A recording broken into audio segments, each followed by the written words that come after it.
오늘 누가복음 제18장 9절에서 14절 말씀입니다.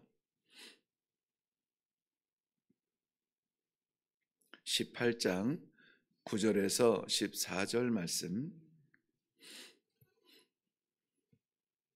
우리 한 목소리로 같이 읽겠습니다. 시작. 또 자기를 의롭다고 믿고 다른 사람을 멸시하는 자들에게 이 비유로 말씀하시되, 두 사람이 기도하러 성전에 올라가니 하나는 바리새인이요 하나는 세리라. 바리새인은 서서 따로 기도하여 이르되, 하나님이여, 나는 다른 사람들 곧 토색, 불의, 간음을 하는 자들과 같지 아니하고 이 세리와도 같지 아니함을 감사하나이다. 나는 일해에 2번씩 금식하고 또 소득의 11조를 드리나이다 하고, 세리는 멀리 서서 감히 눈을 들어 하늘을 쳐다보지도 못하고 다만 가슴을 치며 이르되, 하나님이여 불쌍히 여기소서, 나는 죄인이로소이다 하였느니라. 내가 너희에게 이르노니 이에 저 바리새인이 아니고 이 사람이 의롭다 하심을 받고 그의 집으로 내려갔느니라. 무릇 자기를 높이는 자는 낮아지고 자기를 낮추는 자는 높아지리라 하시니라. 아멘. 네, 우리 먼저 기도하겠습니다.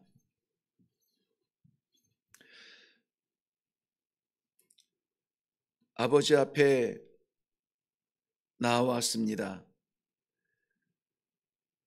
오늘도 허락하신 이 하루가 내 삶이 아니라 아버지께서 다스리시는 시간, 아버지가 인도하시는 시간, 아버지께 순종하는 시간이 되기 원하여 나를 죽이며 말씀이 살고 아버지의 말씀의 빛에 따르며 순종하기 위하여 기어코라도 이 시간에 주의 제단에 올라왔습니다.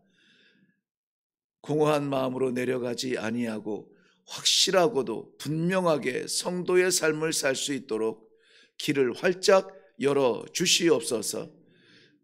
이 시간에도 예비하신 아버지의 말씀을 허락하여 주실 줄로 믿사옵고 예수님의 이름으로 기도하옵나이다.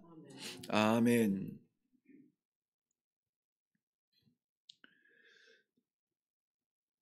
예수님의 공생애에는 사람으로서는 상상할 수 없는 그런 시간을 위해서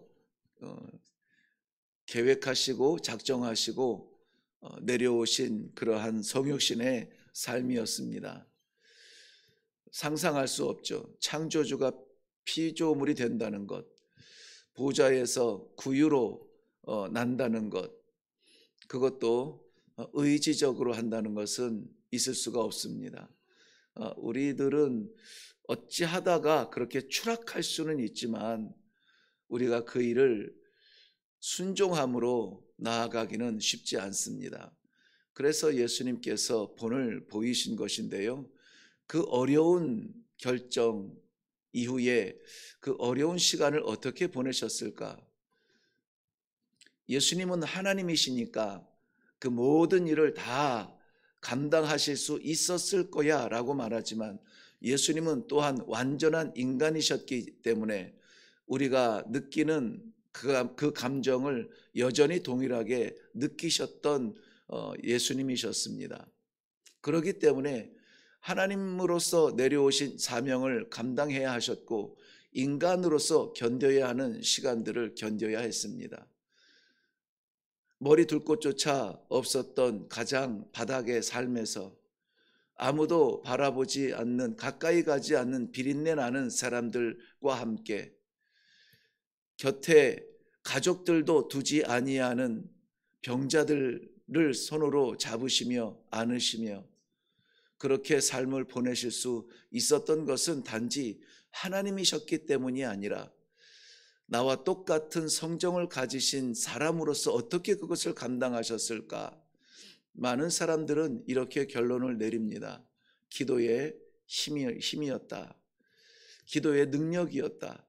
교만해질 만큼 사람들이 추켜 세울 때에는 오히려 그 자리를 피해서 고독한 기도의 자리에 나아가셨다. 어려움을 당하고 괴로움을 당할 때 그것을 이길 수 있는 힘으로 새벽마다 기도하셨고, 어려울 때마다 기도하셨고, 괴로울 때마다 기도하셨다. 마지막 십자가 앞을 놓고도 담대하게 그 길을 갈 수 있었던 것은 기도의 능력이었다. 자기 원대로 하기를 원하지 아니하고 마지막 순간까지 아버지의 뜻을 구했던 그 기도가 우리의 구원이 되는 십자가의 완성을 이루셨다라고 그렇게 말씀을 해석하고 있습니다. 스펄전 목사님은 심지어 기도하지 않고 성공을 이루었다면 그 성공 때문에 망한다, 망할 것이다 라고 경고의 말씀을 주저하지 않았습니다. 오늘 우리는 본문 말씀을 통해서 비록 예화지만, 비유이지만 바리새인과 세리의 기도를 보면서 우리의 기도의 자리를 다시 한번 찾기를 원합니다. 기도하는 자리에 나아가는 것이 귀하지만 오늘 바리새인도 세리도 동일하게 성전에 올라갔다라고 말하고 있어요. 그러므로 이것은 하나님을 모르는 사람이 아니고 기도하지 않는 사람이 아니라는 것입니다. 열심히 기도하는 사람들, 성전에 올라가는 사람들, 그 성전에서 삶의 길을 찾기를 원하는 사람들, 그러한 사람들 두 부류를 비유하고 있는데요. 그에 앞서서 예수님께서 이렇게 말씀하십니다. 9절 말씀에 보면 자기를 의롭다고 믿고 다른 사람을 멸시하는 자들에게 비유로 말씀하셨다. 자기가 의롭다고 믿는 사람들에 대한 경고의 말씀인 것을 미리 말씀하고 있습니다. 기도의 자리에 나아갈지라도 자신의 어떠함을 나타내기를 원하는 기도가 끊이지 않습니다. 이러한 사람의 기도는 자기의 의가 나타나서 이야, 저 사람 기도 대단하다, 기도 잘한다, 이러한 이야기를 들을지언정 하나님과의 관계가 회복되는데 도움이 되지 않고 하나님 앞에 서지도 않고 사람 앞에 서서 기도하는 모습입니다. 사무엘상 16장 7절 말씀에 우리 하나님의 기준을 분명히 말씀하고 있어요. 사람은 외모를 취하나 하나님은 여호와는 그 마음을 보시느니라. 이처럼 우리가 나아가기 원하며 주 앞에 서서 기도하기를 원하는 사람은 하나님 앞에 우리의 마음을 보일 것이지 우리의 외형을 보이는 것은 아닙니다.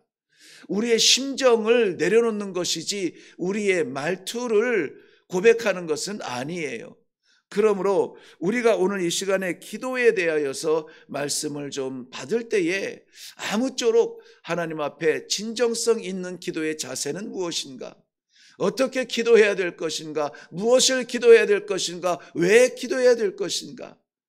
말씀 앞에 진중하게 우리의 기도의 자리를 내려놓고 하나님의 말씀을 받고 우리의 기도의 자리가 오염됐거든 씻으시고 우리의 기도의 자리가 나의 의로 채워졌다면 회개하시고 우리의 기도의 자리가 하나님만 바라보는 자리라면 변함없이 세상이 뭐라 하든지 간에 그 길을 굳건하게 지킬 수 있는 기도의 능력자들이 다 되시기를 주님의 이름으로 축원합니다. 기도의 능력은 어디서 옵니까? 오늘 말씀에 보면은 겸손한 자리에서 기도의 능력이 와요. 기도의 능력은 응답받는 것이 아니라 내가 기도하는 하나님과 소통하는 자리입니다. 하나님과 가까워지고 하나님의 마음을 얻는 자리고 하나님을 기쁘시게 하는 자리라는 것입니다.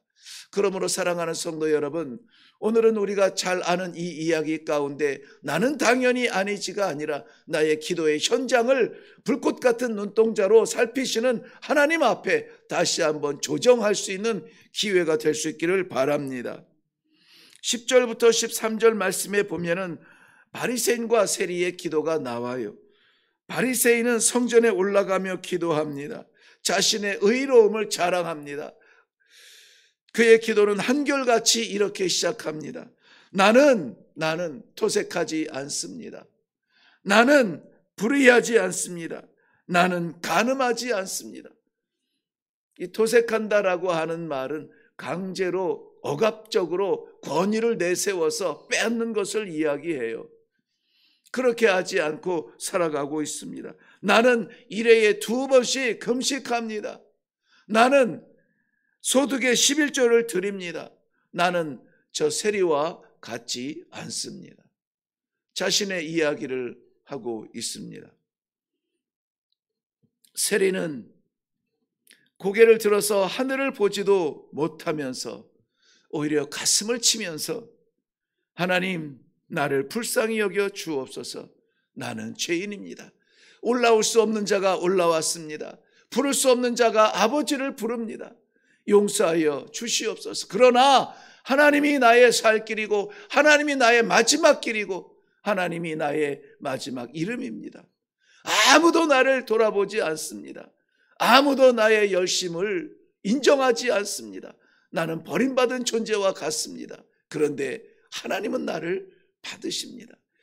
유일한 하나님 앞에 유일하게 나를 받으시고 기억하시는 하나님 아버지 앞에 서는 그 자리가 겸손할 수밖에 없어요. 자기의 의의를 내세울 것이 없어요. 사람도 나를 손가락질하고 이웃도 나를 돌아보지 아니하는데, 가까이 하지 아니하는데 어떤 힘으로 살아갈 것입니까? 하나님의 그 인자하심과 하나님의 돌아보심과 하나님의 따뜻한 손길을 바라보며 오늘도 하나님 앞에 나아가는 이 세리의 기도, 우리는 이 두 기도를 분명하게 구별할 수가 있습니다. 바리새인은 자기의 의로움을 나타냅니다. 세리는 자기의 부족함을 고백합니다. 하나님이 기뻐하시는 것은 겸손한 자의 기도라고 했습니다. 하나님은 교만한 자를 멀리 하시고 겸손한 자의 기도를 응답하신다고 했습니다. 오늘 이 말씀을 왜 예수님께서 그들에게 하셨을까요? 왜 우리에게 이 말씀을 하셨을까요? 마지막 14절에 기록된 것처럼 내가 이르노니 이에 저 바리새인이 아니고 이 사람이 의롭다 하심을 받고 자기 집으로 내려갔느니라. 무릇 자기를 높이는 자는 낮아지고 자기를 낮추는 자는 높아지리라. 자기 스스로 높아지려고 기도하는 사람은 없을 것입니다. 그런데 자기가 높아진다는 것은 자기의 부족함을 나타내지 않으려고 감추려 하며 자기의 연약함을 내려놓고 감추고 사람들 앞에 의롭게 서기 원하는 그러한 의도된 자리를 말합니다. 예수님께서는 기도하는 성도, 다시 말씀드리면 성도가 기도할 때에 무엇보다 겸손한 기도가 되어서 자신의 무익함과 자신의 부족함과 아무것도 아닌 자신을 하나님 앞에 내려놓고 빈 마음으로 가슴을 치며 기도하는 겸손한 기도를 받으신다고 말씀하시는 것입니다. 자신을 낮추는 자는 어떤 사람입니까? 겸손한 자로 겸손한 자로 기도하는 자의 마음을 말하는데요. 기도는 단순히 우리의 아쉬운 소원을 말하는 도구와 시간이 아닙니다. 기도는 우리의 마음을 낮추어 하나님을 높이며 하나님 앞에 무릎으로 나아가는 그 길이라는 것입니다. 잠언 18장 12절 말씀은 겸손은 존귀의 길이라고 했습니다. 겸손하게 낮아진 자를 하나님께서는 존귀하게 여겨주신다는 말씀입니다. 여호와를 기뻐하라. 그가 내 마음의 소원을 내게 이루어 주시리로다. 아, 그랬구나. 내 마음의 소원이 왜 그렇게 이루어지지 않는지, 왜 그렇게 나타나지 않는지, 왜 응답하지 아니하시는지, 내가 나의 소원을 하나님 앞에 외치며 나의 소원을 주장하듯 이야기를 하는 시간이었구나. 아버지를 기뻐하지 않았구나. 시편의 기자는 자신의 어떠함이 아니라 하나님을 기뻐하시기 위하여서 하나님 앞에 나아간다고 고백하는 것입니다. 사랑하는 성도 여러분, 오늘 우리는 우리의 기도의 삶과 기도의 습관과 기도의 자리를 돌아볼 수 있기를 바랍니다. 하나님께서 받으시는 기도는 기도하는 자의 자리에서는 자신이 낮아지고 받으시는 하나님의 기쁨을 위하여서 기도하는 제목을 찾으신다면 하나님이 거부할 이유가 없습니다.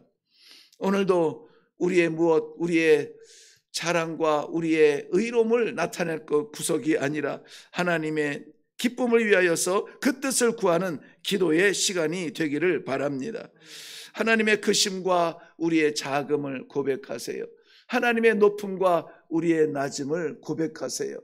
하나님의 영광과 우리의 무익함을 기도하세요. 그럴 때 하나님께서 그 영광을 우리에게 채우시며 그 빛을 우리에게 비추실 것이며 그 능력을 우리의 삶 가운데 부어 주실 줄로 믿습니다. 겸손한 마음으로 하나님 앞에 나아가시길 바랍니다. 그리하여서 하나님이 기뻐하시는 기도로 오늘도 삶의 자리자리마다 기도의 제목마다 응답받으시고 기쁨으로 찬송하며 이 하루를 감사의 제사로 마무리할 수 있도록, 아니 이 하루가 아니라 우리의 삶을 인생을 마쳤을 때 할렐루야, 하나님 맡겨주신 생명 감사합니다. 하나님의 기쁨대로 살 수 있도록 성도로 세워주심을 감사합니다. 찬송할 수 있는 귀하고 복된 삶이 되시기를 주님의 이름으로 축원합니다. 기도하겠습니다. 이 새벽을 찾는 주님의 기도의 종들, 자신의 다급한 목소리가 아니라 하나님의 뜻을 구하며 하나님의 나라를 구하며 하나님께서 기뻐하시는 일을 위하여 아버지 나를 붙들어 나를 사용하여 주옵소서, 나를 보내어 주시옵소서, 전쟁 같은 다툼이 있는 자리에 보내어 화해의 사람이 되게 하여 주시옵시고, 괴롭고 힘든 주의 백성들에게 보내어 위로의 사람이 되게 하시고, 이 모양 저 모양으로 쓰임받을 수 있도록 나를 붙들어 사용하여 주시옵소서. 내 의가 빛날 수 없음을 압니다. 나의 어떠함이 하나님 앞에 설 수 없음을 압니다. 하나님께서 그 손바닥에 새기신 귀한 성도들의 심령을 붙잡아 주시옵시고, 우리 하나님 아버지의 소원을 알게 하여 주시고 그 뜻대로 살게 하여 주시옵소서. 이 아침에도 겸손하게 주님 앞에 나아가 아버지의 사랑과 아버지의 온유하심과 아버지의 역사하심을 바라보며 아버지 하나님 마음의 심령을 내려놓고 기도하는 주의 백성들의 손을 잡아주시고 위로하여 주시옵시고, 우리 하나님 아버지 역사하여 주시어서 기도의 능력으로 살아가는 이 마지막 시대의 믿음의 사람들이 다 되게 하여 주시옵소서. 아버지 하나님께서 맡기신 건강, 아버지 하나님 주를 위하여서 아버지 순간이라도 드리기를 원합니다. 받아 주시옵소서. 아버지께서 맡기신 능력 모든 것을 하나님 것이오니 하나님 아버지 사용하여 주옵소서. 맡기는 성도들의 기도의 자리가 되게 하여 주시옵소서. 아버지 하나님, 아버지 내가 다 써도 부족하고 또 부족하지만 우리 하나님 아버지 선교를 위하여서 알지도 못하는 저 민족들을 위하여서 선교의 예물로 올려드립니다. 아버지 하나님 이 예물을 선교사님들의 아버지 생명처럼 쓰게 하여 주시옵시고 그 민족이 살아나는 복음의 현장에 쓰임받을 수 있도록 주님 다스려 주시기를 원합니다. 감사의 마음으로 올려드립니다. 아버지 감사의 제목들이 많게 하여 주시옵시고 아버지 하나님께서 역사하시는 자리자리마다 감사하며 찬송하며 이 시대의 하나님 아버지 주의 성도로 살아가기에 부족함이 없도록 부으시는 하늘의 은혜를 맛보게 하여 주시옵소서. 모든 성도들의 나아가는 길이 주와 동행하는 복된 길이 되게 하여 주실 줄로 믿사옵고 예수님의 이름으로 기도하옵나이다. 아멘. 오늘 이 아침에 우리가 함께 기도할 것은 기도하는 우리의 마음을 인함입니다. 아버지 우리에게 기도의 제목을 주옵소서. 우리의 소원을 아뢰지 아니하고 아버지의 기쁜 일을 위하여, 아버지의 기뻐하심을 위하여, 아버지를 기쁘시게 하기 위하여 재롱 떠는 어린아이처럼 하나님 나아가기를 원합니다. 보내시는 자리마다 주님의 뜻을 고민하게 하시고 나가 맡기시는 일들마다 주의 영광을 위하여서 아버지 내 힘과 능력을 쏟을 수 있도록 이 하루를 복되게 하여 주시옵소서. 우리 먼저 그렇게 기도하시고 그 다음에 나라와 민족을 위하여서도 여전히 살얼음 같은 이 긴장감 속에 살 길은 사람이 아니요 하나님이십니다. 하나님께서 다스리시고 통치하여 주시옵소서. 우리 하나님 나라와 민족에서 기도하시고 또한 선교를 위하여서 이 한 주간도 기도할 수 있기를 바랍니다. 선교주의 선교사들을 통하여서 그 민족이 예수는 그리스도라 이 놀라운 복음을 받고 구원받는 놀라운 역사가 하나님 보내시는 모든 자리마다 땅끝마다 일어나게 하여 주시옵소서. 우리가 하나님의 기쁨을 위하여서 먼저 구하시고 그리고 간절한 마음으로 우리의 소원을 아랜다면 우리 하나님께서 거두실 일이 아닙니다. 오히려 격려하시고 힘주시고 능력 주시어서 응답하여 주실 줄로 믿습니다. 우리 이 시간에 다 같이 한번 기도하고 내려가겠습니다. 기도하겠습니다.